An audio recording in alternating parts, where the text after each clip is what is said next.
Hello साथियों, मैं आप सभी का फिर से स्वागत करता हूं मित्रवत क्लासेस में। और आज हम लोग डिराइव करेंगे कैपेसिटर पे जो एनर्जी स्टोर होता है वो कैसे निकालते हैं। तो देखिए, इसके लिए सिंपल सा है, काफ़ी सिंपल सा डेरिवेशन है। एनर्जी स्टोर जो है वो कितना होगा अगर हम वोल्टेज को चेंज करते हैं। ठीक है, तो वोल्टेज को चेंज करते हैं तो सपोज़ यहाँ पे एक वी वोल्टेज है और इस वोल्टेज को हम चेंज करते हैं। तो आपको सब लोग को पता है कि आपका Q equals to C V, ये हम लोग डेराइव किए थे।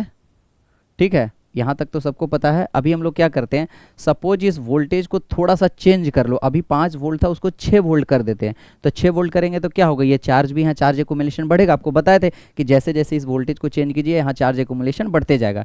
तो हम इसको ऐसे करते हैं कि सपोज हमारा वोल्टेज को थोड़ा सा चेंज कर दिए तो हमारा क्या हुआ, आपका थोड़ा सा हमारा चार्ज स्टोर चेंज हो गया। तो हम ऐसे बोलेंगे थोड़ा सा मतलब चेंज हो गया। चेंज को हम डी क्यू से दर्शाते हैं। चेंज डेल्टा, अगर बड़ा चेंज होगा तो डेल्टा क्यू और छोटा चेंज होगा तो डी क्यू। ठीक है, ये मैथ्स का चीज़ें हैं, इसमें अगर किसी की दिक्कत होगा तो पूछ लीजिए। और ये तो सी कांस्टेंट होता है। आपको पता है कि अगर कैपेसिटर का प्लेट एक बार यहाँ फिक्स कर दीजिए, उसका कैपेसिटी बार बार चेंज नहीं होगा। ठीक है, तो अब V क्या है, हमने डेल्टा V से थोड़ा सा वोल्टेज को, हल्का सा वोल्टेज को चेंज किए तो हल्का सा आपका यहाँ पे चार्ज स्टोर चेंज होगा।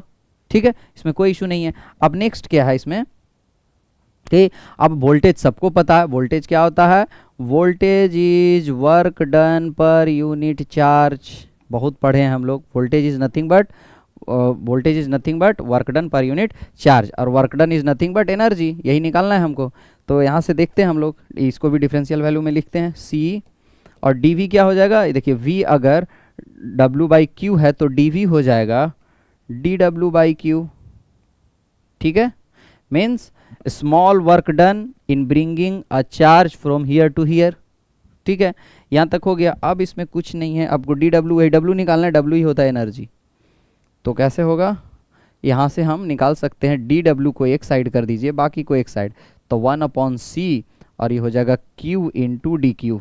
ठीक है, अब हम यहाँ से यहाँ कितना आपका इसमें देखिए अब क्या बचा, सिर्फ इसमें हाँ वोल्टेज नहीं बता, सिर्फ बचा वर्क डन और चार्ज के टर्म में बचा है। ठीक है, C तो कांस्टेंट है। तो क्या है कि जितना चार्ज यहाँ से यहाँ तक चलते जाएगा धीरे धीरे उतना इसका वर्क डन बढ़ते जाएगा। तो हम मान लेते हैं कि 0 से स्टार्ट किए थे और कैपिटल Q तक गए हैं, तो बस हो गया। dW को इंटीग्रेट कर दीजिए, मतलब 0 चार्ज था तो 0 वर्क डन, और जब हम कैपिटल Q लेके चल गए तो मान लो W वर्क डन हुआ या एनर्जी स्टोर हुआ। तो हो गया 1/c, और चार्ज को हम 0 से स्टार्ट करके बड़ा Q तक का चार्ज को हम लेके गए हैं अंदर। ठीक है, Q इंटू डी क्यू। अब Q इंटू डी क्यू का इंटीग्रेशन कर लेंगे हम लोग। कैसे करेंगे, dW का इंटीग्रेशन कीजिएगा तो क्या हो जाएगा, W माइनस 0, ये आ गया W, और ये क्या होगा 1/c Q square by 2। Integrate करेंगे Q को डी क्यू से, मतलब x को dx से करेंगे तो एक्स स्क्वायर बाई 2 आएगा ना। तो उसी तरह से Q को डी क्यू करेंगे Q स्क्वायर बाई 2। और यहाँ पे आपका मान लो 0 चार्ज से स्टार्ट किए थे और कैपिटल Q तक आप गए, तो वर्क डन कितना आ गया, देखिए वर्क डन तो आ गया, वर्क डन या energy stored in the capacitor जो है वो आ गया हाफ C, इधर 2 बाहर, और Q माइनस 0, Q स्क्वायर है, सॉरी Q स्क्वायर है। तो क्या हो गया आपका आंसर, आंसर हो गया आपका energy store is Q square upon 2C।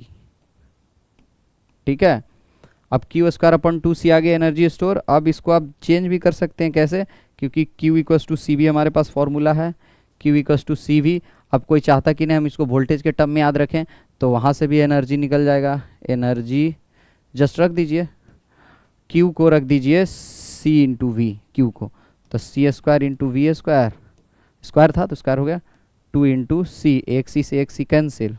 तो आप एनर्जी को इस टर्म में भी याद रख सकते हैं, कितना आ गया, half C V square, half C V square. तो Q स्क्वायर बाई C बोलिए, Q स्क्वायर बाई 2C बोलिए, या C V स्क्वायर बाई 2 बोलिए, C V स्क्वायर बाई 2 बोलिए, बात बराबर है। ठीक है, ऐसे रिप्लेस करके हम निकाल सकते हैं। तो यही आपका वर्क डन यहाँ से निकल गया। ये आपका एग्जाम में पूछा जाता है बार बार, इसीलिए इसको कैलकुलेट किए। किसी को दिक्कत हो तो आप कमेंट सेक्शन में पूछ लीजिएगा स्पेशली, ठीक है। तब तक के लिए बाय बाय, थैंक यू। और अब हम नेक्स्ट सेशन से डायरेक्टली फिर क्वेश्चन, जैसे हम पीछे पहले बना रहे थे, डायरेक्टली क्वेश्चन पे आएंगे। फिर क्वेश्चन में देखिएगा बीच में आपका एक आएगा, आपका ये इनसे आता है क्वेश्चन मैग्नेटिक फील्ड से। तो मैग्नेटिक फील्ड का जो बेसिक, जैसे इलेक्ट्रिक फील्ड का मैंने आपको बेसिक बता दिया, उसी तरह से मैग्नेटिक फील्ड का बेसिक बता देंगे। इसके बाद उसका भी क्वेश्चन लाइन से बनना चालू हो जाएगा। अब इसका एक भी क्वेश्चन नहीं छूटेगा, कैपेसिटर का एक भी क्वेश्चन नहीं, इलेक्ट्रोस्टैट में सब बनेगा आपसे, ठीक है। तब bye bye, thank you, enjoy कीजिए वीडियो को। और इसके अलावा इतना पढ़ाने के बाद भी किसी को दिक्कत हो तो आप ज़रूर कमेंट सेक्शन में पूछिए, मैं डिटेल में आपको बताऊँगा, ठीक है। Bye bye.